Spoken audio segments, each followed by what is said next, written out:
Ауылда ұбт грантының тізімі шықты деген жаңалық тарағалы тыным жоқ. Мектеп түлектері Егемен Қазақстан газетін сатып алып жатыр. Дидарлым да Қазбаштаға құстай ұшты. Жанында газет сататын апа отыратын.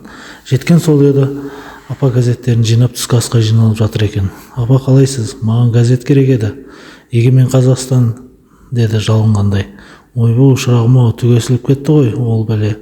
Жаңасы қашан келеді екен? Оны білмедім балам. Орталықтан алатын болмасаң, апатай, жақсылап көріңізші, біреу болса да қалған шығар.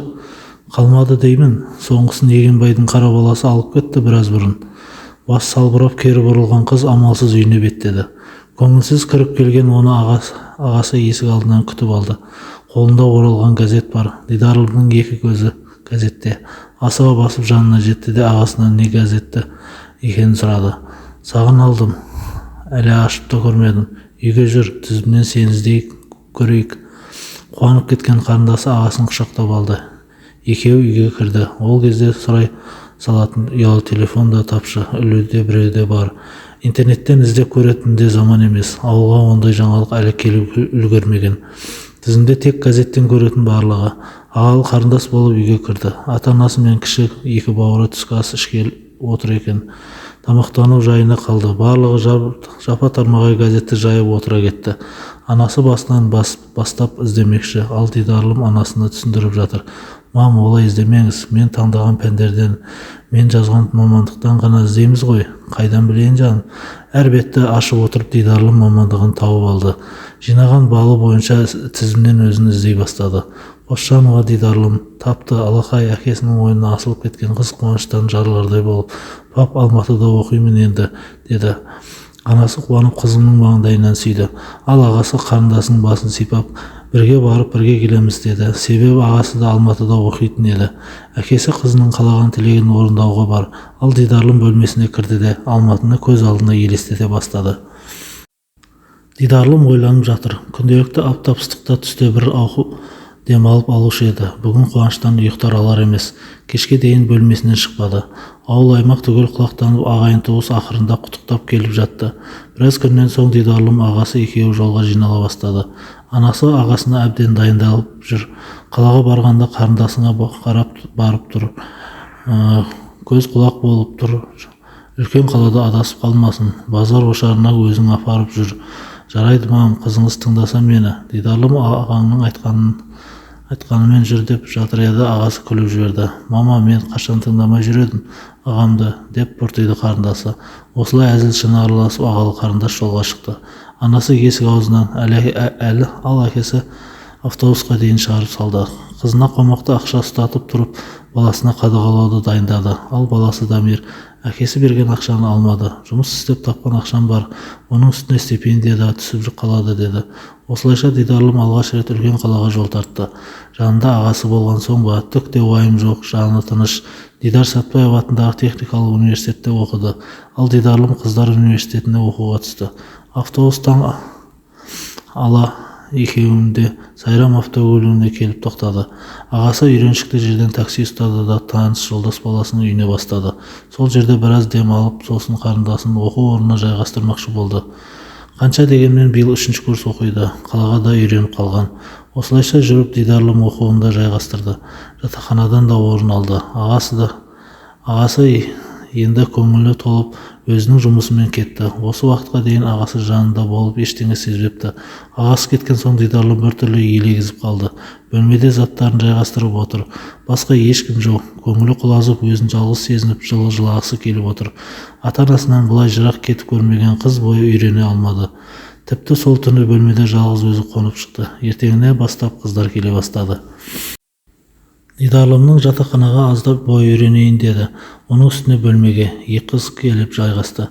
Екеуі де оңтүстіктен. Қуанып кеткен ол бірден танысып құрбы болып кетті. Ертеңіне және екі қыз келді.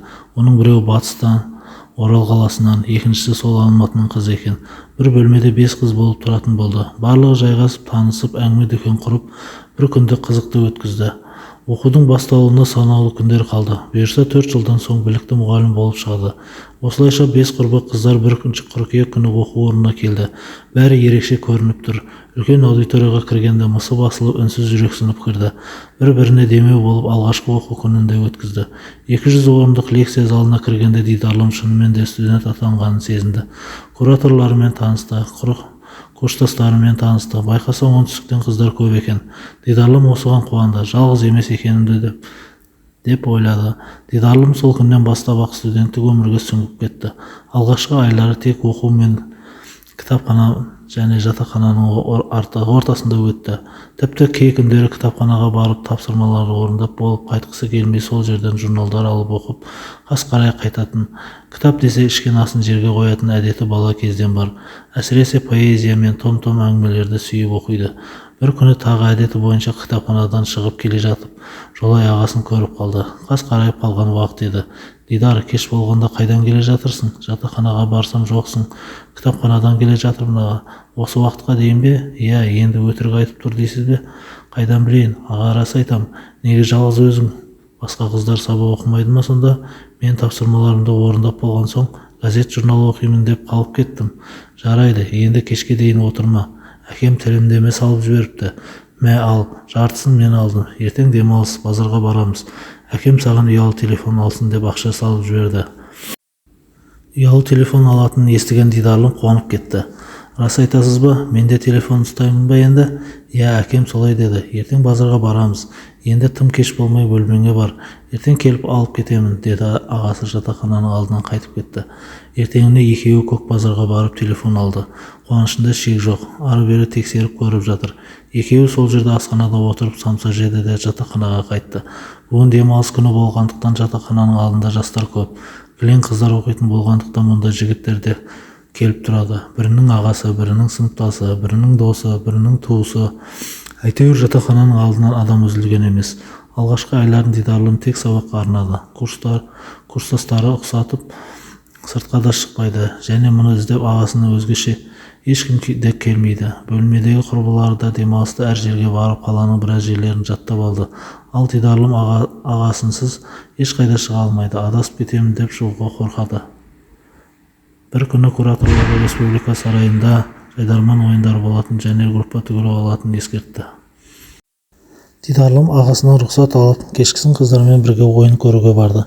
Көңілдері сергіп қайтқан қыздар жатақханаға келгенше тым кеш болып кетті. Қыздар жатақханаға келсе сыртқы қақпада деу қарақолып тұр. Қыздар абдырап қалды. Күзетші келіп неге кешіккендерін сұрады. Қыздар жайдарман ойыны кеш аяқталғанын айтып ақталып әлек. Негізі басшылық ондай іс-шараларға баруға рұқсат беретін, бірақ күзетші қыздардың бірінші курс студенттері екенін айтпаса да танып, біраз әзілдеп қорқытпақшы болды. Уақыт неше болды? 22:00-ден соң кіруге болмайтынын білмейсіңдер ме? Ағай, өтініш, екінші қайталанбайды.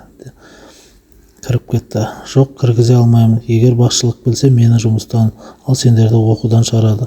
Мына сөзді естіген Дидарлымда ес қалмады. Көз алдына ауылы, ата-анасы, ең берісі ағасы елестеп, оқудан шығарып жіберсе, не айтамын деп ойлады. Өз ойынан өзі шошып, денесі дірілдеп тоқ жүріп өткендей сезінді де бірден жылап жіберді. Дидарлымның жылағанын көрген қыздар күзетшіге жалынып әлек. Күзетші де біраз қарсы тұрды да, соңын күлкіге айналдырып есікті ашты. Ух деп тәреңден ыстаған Дидарлым жайдарманы құрысын, енді мүлде кешке шықпаймын деді ішінен. Күзетші жатақханаға дейін бірге еріп келді де вақташ апайға ескертіп, қыздарды кіргізіп жіберді. Бөлмеге келген соңда Дидарлым аз-маз қорқып отырды.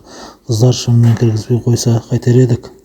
Ой, Дидарка, қорқа бермеші, көрдің ғой, жай қалжыңдадым деді. Құдай сақтасын, енді ешқайда шықпаймын. Рас қыздар, егер басқалай себеп болса, немесе еш себепсіз кешіккенде мүлде кіргізбес еді, сондықтан енді кешікпеуге тырысайық, деді қыздардың бірі. Осылайша бір өлімнен қалғандай қорыққан Дидарлым жуынып келді де төсегіне қисайды. Студенттік өмірдің қызығы осылайша басталып кетті. Осыдан соң Дидарлым қыздармен қыздыруға шығып тұратын болды. Ағасына бірін айтса, бірін жасырып, Алматының көркіне тамсанып ұзақ серуендейді. Ескі алаңда өтетін тегін концерттерге, орталық стадионда болатын ақылы концерттерге де барады. Шет елдің әншілері келіп тегін концерт өткізеді. Бәрі Дидарлымға ерекше әсер берді. Студенттік өмірдің қызығына бойлап жүргеніне әрине сабағын да ұмытпады. Тек бос уақыттарда ғана барады. Арман болған Медеу мен Көктөбеге де барып қайтты. Ол кезде әр жұма Көктөбеде концерт болатын. Бір күні сондай бір концертте жігіттер квартеті келіп ән шырқайтын болды. Қыздар болып жиналып кешкісін Көктөбеге тартты. Көңілді өтіп жатқан концерттің аяғына таман Дидарлым ойламаған жағдай орын алды. Концерт аяқталып, соңы дискотекаға ұласқанда Дидарлым қайтуға жиналды. Қыздарға айтып еді, біраз болайықшы деп қайтқылары келмеді. Дидарлым жатақханадан кешігеміз деп құрбысының құлағына сыбырлады. Осы кезде иығынан біреу түртті. Құрбымның бірі шығар деп артына бұрылып қараса, ағасы Дамир тұр, өзі ашулы. Сен мұнда неғып жүрсің? Аға, мен қыздармен концертке келіп едім, енді қайтқалы жатырмыз. Бағана хабарласқанда жатақханадағы бөлмедемін деп едің ғой. Аға, кешіріңізші, сізді ұрсады ма деп. Жүр қайтамыз. Дидарлым үнсіз ағасының алдына түсті. Жанында құрбылары қалды да ол жалғыз өз ағасымен бірге жатақханаға қайтты. Ағасы да жалғыз емес, жанында бірге оқитын жігіт бар. Дидарлым сол жігіттен ұялып келеді. Неге екенін сол жігіт Дидарлымның көз алар емес. Әр қимылын қалт жібермей көзбен тесіп барады. Дидарлым да соны сезді ме, тезірек жатақханаға жетуге асықты. Ағасы жол бойы үндемеді, тек жатақханаға келгенде ғана сөйледі. Дидар, маған ренжіме, мен сені қыдырмасын демеймін. Дұрыс, қаланың көркі керемет, қызық болуы мүмкін емес. Бірақ менен ешқашан жасырма, қайда баратын болсаң да маған ескертіп отыр. Мен хабардар болып отырайын. Жарайды, кешіріңізші мені. Ендеше бөлмеңе бар. Жақсы, мен кеттім. Жанындағы жігіт те үнсіз теріс бұрылып Дамирмен бірге ілесті. Дамир, бұл сенің туған қарындасың ба? Иә, 3 жыл бұрын бірге жүріп неге айтпағансың? Не айтам, қарындасың бар деп мақтанамын ба? Қызық екенсің. Қарындас бәрінде бар емес пе? Оның үстіне сен неге сонша қызық қалдың? Жай сұрағаным ғой деп қипақтап қалды досы. Осыдан кейін ағасының досы Нұржан Дидарлымның жатақханасына көп келетін болды. Тіпті ағасы болмаса да жалғыз келіп кетеді. Осында жұмысым бар еді. Кетіп бара жатып жолай соғып кетейін дедім деп сылтауратады. Кейде осындай бір туысым бар еді дейді. Әйтеуір 2 күннің бірінде осы жатақхана алдында табылады да тұрады. Дидарлым бір күні ағасына хабарласып, досының күн ара осында жүретінін айтты. Дамир алғашында еш нәрседен сезіктенбесе де Нұржаннан сұрауы да жөн көрді. Оқу аяқталып сыртқа шыққан олар көше бойындағы орындыққа отырды. Нұржан, қыздар университетінде туысың оқитын бе еді? Жоқ, неге сұрадың? Онда неге ол жаққа күнде барасың? Ол жақтан нем бар? Кім айтып жүр? Біздің Дидарлым айтып жүр. Қызарақтап қалған Нұржан не айтарын білмей састы да қалды. Дамир Нұржаннан сезіктеніп қалды. Ыржалақтап күле бергеннен ақ мән жайды ұққандай болды. Нұржан, біз бірге оқып жүрміз. 3 жыл болды бірге жүргенімізге. Ажырамас дос болдық. Бірақ менің қарындасыма көз салғаныңды қой. Ол әлі жас, енді ғана оқуға түсті. Оның сабақ оқудың орнына жігітпен ми ашығанын қаламаймын. Жоға бауырым, не деп отырсың? Көз салған нес? Мені байқамады деймісің?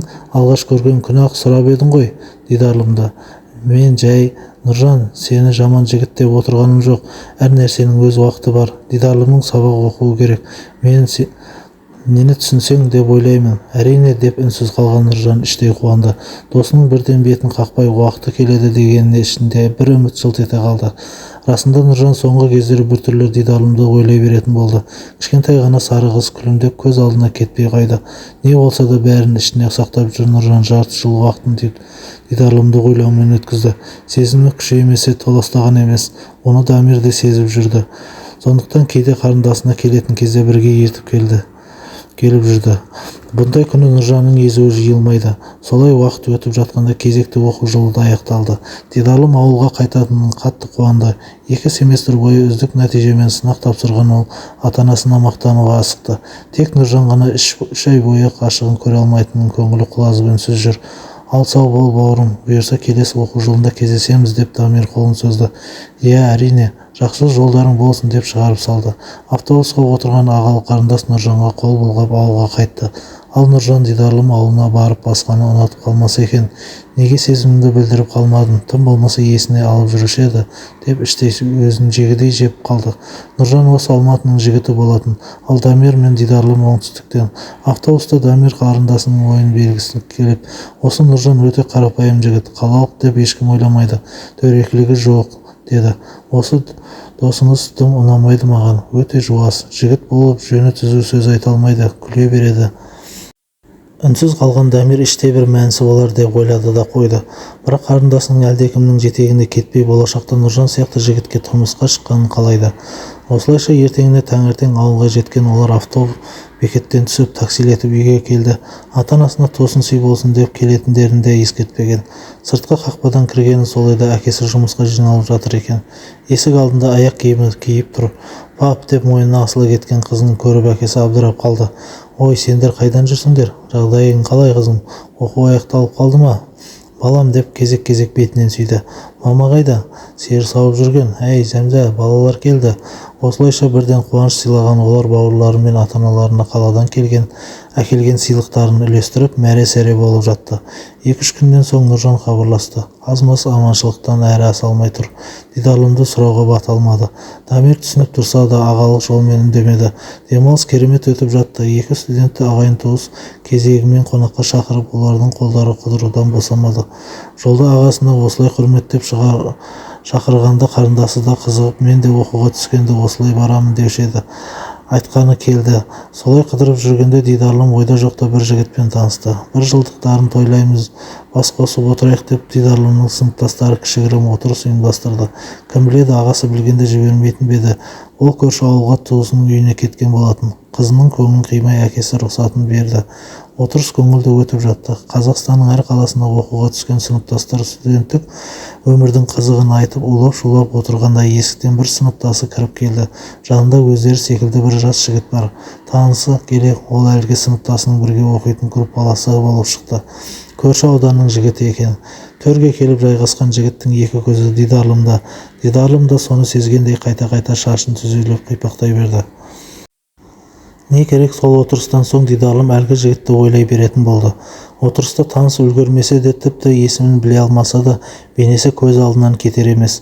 Жымыңдаған ойнақы көздері баурап алды. 2 күннен соң Дидарлымды іздеп 2-3 сыныптасы келді.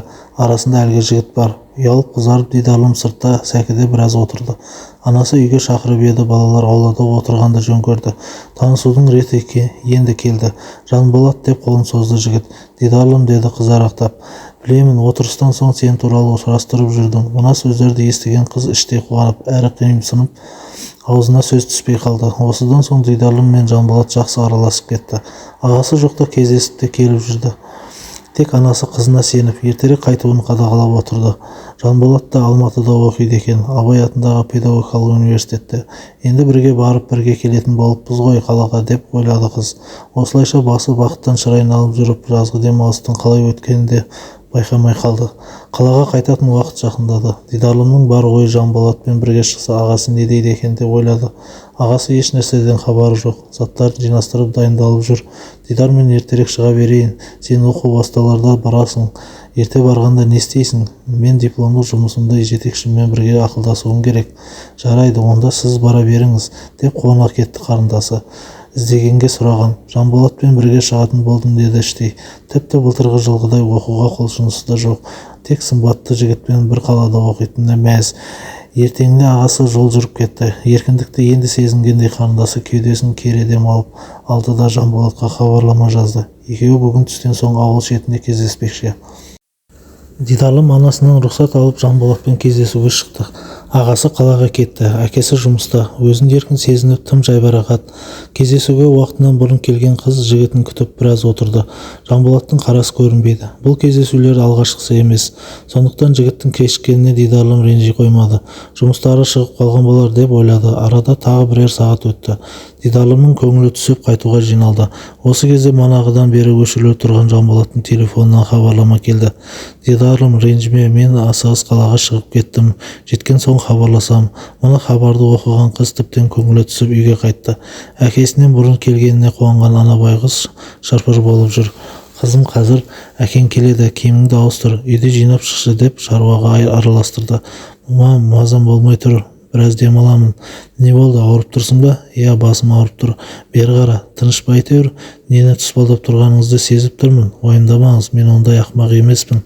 Оның үстіне Жанболатпен бүгін кездескен жоқпын. Мен жата тұрайыншы біраз деп қызы өз бөлмесіне кетті. Үнсіз тұрып қалған анасы кешкі асқа кірісті. Кешкі асқа да келмеген қызы бөлмесінен ертеңіне бір-ақ шықты. Сол SMS-тен кейін Жанболаттан еш хабар жоқ. Телефоны өшірулі тұр. Дидарлым қатты қапаланып, енді оны ойламауды шешті. Аз қалған демалыс күндерін үйде ата-анасы мен бауырларының жанында өткізді де сабақ басталатын уақытта қалаға жол жүріп кетті. Жанболаттан бірден бір хабар ала алмады. Сабақтың басталып кеткеніне 1-2 ай болып қалды. Ағасы мен Нұржан келіп тұрады. Дидарлым қайтадан тек сабаққа ден қойған. Еш нәрсе ойлауға шамасы жоқ. Осы уақытын тағы да кітапханаға арнады. Бір күні кеш болғанда кітапханадан шығып келе жатып, жатақхананың сыртқы қақпасының жанынан Жанболатты көріп қалды. Алғашында маған келді екен деген ой жылт ете қалды. Бірақ сыпайылық сақтап еш нәрсе деместен жанынан өте берді. Жанболат тіпті Дидарлымға бұрылмады да. Дидарлым өзін сондай жайсыз сезініп бөлмесіне кіріп кетті. Мені танымағаны қалай, әлде байқамадым екен, немесе мен бұрылмай өтіп кеткенге үндемедім екен. Не де болса өзінен сұрап көрейін деген Дидарлым қайтадан сыртқа шықты. Ақырын басып сыртқа қақпаға келді. Өз көзіне өзі сене алар емес. Жанболат өзінің курстас бір қызымен сөйлесіп тұр. Шыдай алмай жандарына жетіп барды. Жанар, қалайсың? Жақсы, қашан келдің? Бағана сені кітапханада қалғаныңды көріп едім. Жаңа ғана келдім, өтіп бара жатып сені көріп қалдым. Бір кітап сұрайын деп едім. Қашан кіресің жатақханаға? Деді. Жанболатқа көз тастады. Ол үнсіз басы салбырап жер шұқып тұр. Иә, бірер сағатта барармын. Айтпақшы, танысып қой, менің сыныптас досым. Мен бұрыннан танимын бұл мырзаны, деп мырс ете қалды Дидарлым. Қалайсың, Дидарлым? Деп осы кезде барып Жанболат сөзге араласты. Сендер қалай таныссыңдар? Деп қызығып кетті құрбысы. Жарайды, мен ішке кіремін. Бөлмеңе барсаң маған хабарын берерсің, деді. Дидарлым бұрылып жатақханаға беттеді. Көзінен ыстық жас тамып кетті. Ешкімге білдірместен сүртіп жіберді де асыға басып жатақханаға кіріп кетті. Аса қатты ғашық болып сүйіп қалмаса да, жігіттің хабарсыз кетіп енді мынадай қылығын көңіліне қатты тиді. Және ұйқысыз түндер мен көңілсіз күндер басталды. Алматының әсем түнінде терезеден қарап жатып ұйқыға кетеді. Арада бір жеті өткенде Дидарлымды іздеп Жанболат келді. Алғашында кездескісі келмеген қыз не айтар екен деп баруға бекінді. Екеуі үнсіз 28-ші Панфиловшылар паркіне келе жатыр. Екеуі де сөйлемейді. Тротуар бойындағы орындыққа отырған олар тағы үнсіз біраз уақыт өткізді. Дидарлым, мені кешірші, хабарсыз кеттім, бірақ оның себебі бар. Соншалықты 4 ай хабарсыз кететіндей ол қандай себеп? Тыңдашы, білем ренжіп жүрсің, бірақ мені де түсінші. Жеке отбасылық жағдаймен барлығымыз нөмірімізді ауыстырдық. Сол нөмірде кетті барлығы. Сенің нөміріңді содан кейін таппай қалдым. Сен менің қайда оқитынымды, тіпті қай жатақханада жататынымды да білетін едің ғой. Неге келмедің? Келе алмадым. Мен тіпті оқуға да бармадым. Ауылдан келгеніме көп болмады. Денсаулығыма байланысты оқуға анықтама алып, ауылда болдым. Дидарлымның сенгісі келмесе де жүрек құрғыр бой берер емес. Қайта күлімсіреген ол іштей бәрін қолына бір сілтеп, Жанболаттың жанында болғанына риза еді. Ал Жанболат тағы сұрақ қойса қандай өтірік айтамын деп қипақтап Дидарлымның ойын басқаға аудармақшы. Осылайша екеуі кешке дейін паркте қыдырып, кеш бата жатақханаға қайтты. Жатақхана алдында бұларды Дамир мен Нұржан күтіп алды.